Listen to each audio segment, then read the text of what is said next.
Assalamualaikum warahmatullahi wabarakatuh.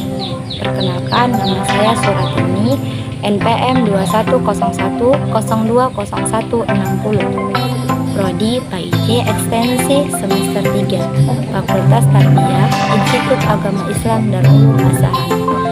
Mata kuliah Desain Pembelajaran dengan dosen pengampu Dr. Suhardi SPDI MA. Di sini saya akan membawakan pembelajaran tentang akidah akhlak, yang mana di dalam desain pembelajaran memiliki komponen-komponen tersebut, yaitu indikator, kompetensi dasar, tujuan, materi, dan yang terakhir ada kuis. Saya akan menjabarkan satu persatu dari komponen-komponen tersebut, yaitu kompetensi dasar. 1. Menganalisis akidah Islam dan metode peningkatan kualitasnya. 2. Terbiasa bertauhid dalam kehidupan sehari-hari. 3. Menganalisis akhlak Islam dan metode peningkatan kualitasnya. 4. Menghindarkan diri dari sifat-sifat buruk. 5. Membiasakan akhlak terpuji. 6.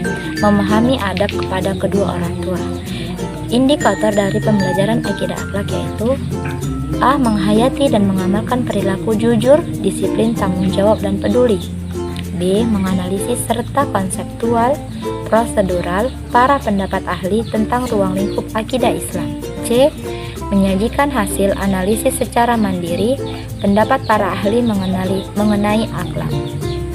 Tujuan dari pembelajaran akidah akhlak yaitu setelah mengamati dan menanyakan gambar-gambar, kisah-kisah sejarah, dan penjelasan-penjelasan dari guru, maka peserta didik diharapkan dapat merumuskan pengertian akidah Islam, menyebutkan ruang lingkup akidah Islam, menyebutkan prinsip-prinsip akidah Islam, menjelaskan kewajiban seseorang untuk berakhlak terpuji, menjelaskan kewajiban seseorang untuk menghindari akhlak tercela.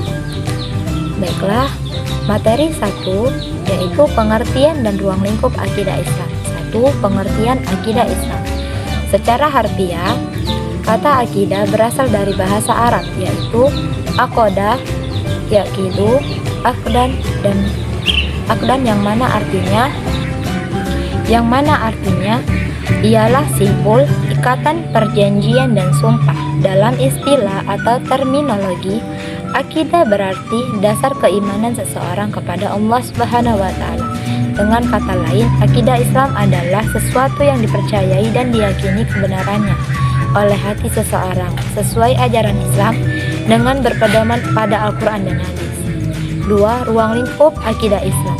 Hasan al-Banna mengatakan bahwa ruang lingkup pembahasan akidah Islam meliputi A. Ilahiyah, yaitu pembahasan tentang segala yang berhubungan dengan Allah, seperti wujud, nama-nama, sifat-sifat, dan perbuatan Allah. B. Nubuwah, yaitu pembahasan tentang segala sesuatu yang berhubungan dengan Nabi dan Rasul, yang mencakup pembahasan mengetahui kitab-kitab Allah dan mukjizat. C. Ruhaniyah, yaitu pembahasan tentang segala sesuatu yang berhubungan dengan alam metafisik seperti malaikat, jin, iblis, setan, dan ruh.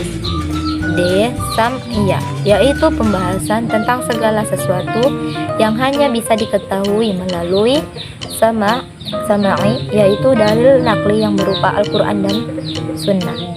Materi kedua yaitu kewajiban berakhlak terpuji dan menghindari akhlak tercela. Dalam istilah Al-Quran, akidah disebut dengan iman, sedangkan syariah disebut dengan ibadah atau amal saleh. 1. Kewajiban berakhlak terpuji. Islam adalah agama tauhid, yaitu agama yang diturunkan Allah Subhanahu wa Ta'ala kepada Rasulullah Muhammad SAW yang mengajarkan keimanan bahwa tidak ada Tuhan yang berhak disembah selain Allah dan Muhammad utusan Allah. Akidah Islam mengajarkan bahwa iman itu tidak cukup diucapkan atau diikrarkan dengan lisan dan diyakini dengan hati, namun ia juga harus diwujudkan dengan amal perbuatan dalam kehidupan sehari-hari.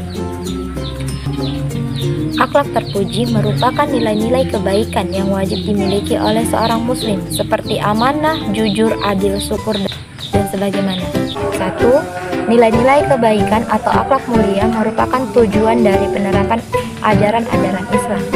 Dua, nilai-nilai kebaikan atau akhlak mulia merupakan indikator kesempurnaan iman seseorang. Tiga, nilai-nilai kebaikan atau akhlak mulia merupakan amal saleh yang paling berat timbangannya di sisi Allah pada hari kiamat. Sebagaimana terdapat pada hadis yang artinya, tidak ada sesuatu yang timbangannya lebih berat daripada akhlak yang mulia. Hadis riwayat Tirmidzi. Dua, menghindari akhlak tercela. Akhlak tercela atau akhlakul mazmumah yaitu akhlak buruk yang dibenci Allah Subhanahu wa taala dan Rasulnya yang harus dijauhi dan ditinggalkan. Akhlak yang tercela wajib kita hindari karena a. Akhlak tercela dapat menyebabkan seseorang masuk ke dalam api neraka. Rasulullah Shallallahu Alaihi Wasallam bersabda, seseorang wanita masuk ke neraka diakibatkan kucing yang ia ikat kemudian tidak diberi makan dan tidak membiarkannya makan dari sisa-sisa makanan di tanah. Hadis riwayat Bukhari dan Muslim. B. Akhlak tercela dapat menghapus pahala kebaikan yang pernah dilakukannya. C. Akhlak tercela dapat mencelakakan diri sendiri dan orang lain. Baiklah, selanjutnya kita memasuki kuis. Kuis dari pembelajaran akidah akhlak, yang mana menurut Hasan Al-Banna ada berapakah ruang lingkup dari akidah Islam? A. 2, yaitu ilahiyah dan nubuwah. B. 1, ilahiyah.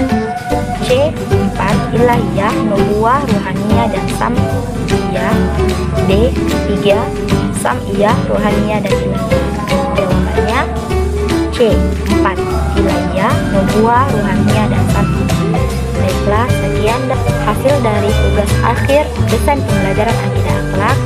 Saya mohon maaf, saya akhiri. Wabillahi taufiq wal hidayah. Wassalamualaikum warahmatullahi wabarakatuh.